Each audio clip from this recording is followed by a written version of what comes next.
Partisans de la réussitude, recevez mes chaleureuses salutations.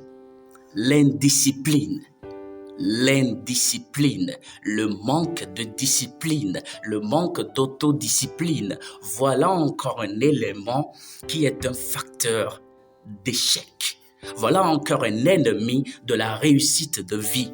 Personne ne peut réussir dans l'indiscipline. En fait, comment se produit l'indiscipline? L'indiscipline se produit à deux niveaux.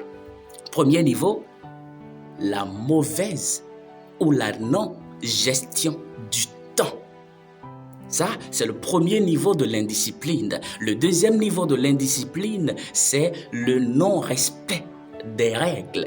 Voilà les deux niveaux de l'indiscipline. Le premier niveau, la mauvaise gestion du temps au quotidien. Celui qui ne gère pas son temps de sorte à prioriser d'abord les choses utiles, les choses qui vont dans le sens de la réalisation de ses objectifs, de la réalisation de ses rêves, dans le sens de sa réussite au quotidien.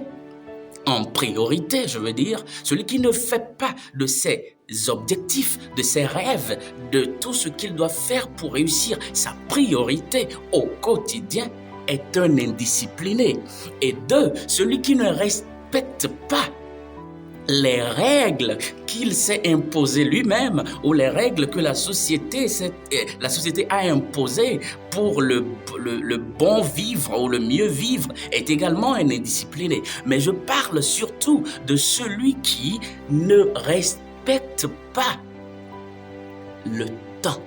Celui qui s'amuse avec le temps, celui qui s'amuse avec les 24 heures d'une journée est un indiscipliné. Et celui qui également s'est fixé des règles personnelles que lui-même ne respecte pas est un indiscipliné. Celui qui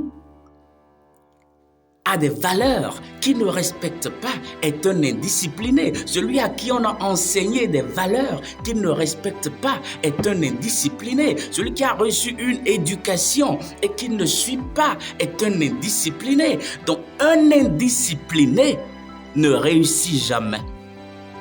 Un indiscipliné ne réussit jamais. Et même quand on réussit et qu'on n'est pas discipliné et qu'on ne discipline pas sa réussite, par ses manières, par ses comportements, cette réussite finit par devenir encore un échec.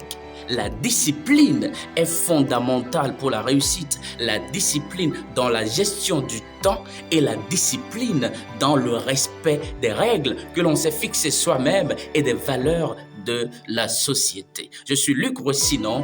Le précepte est une lampe et l'instruction une lumière et les avertissements de la correction sont le chemin de la vie.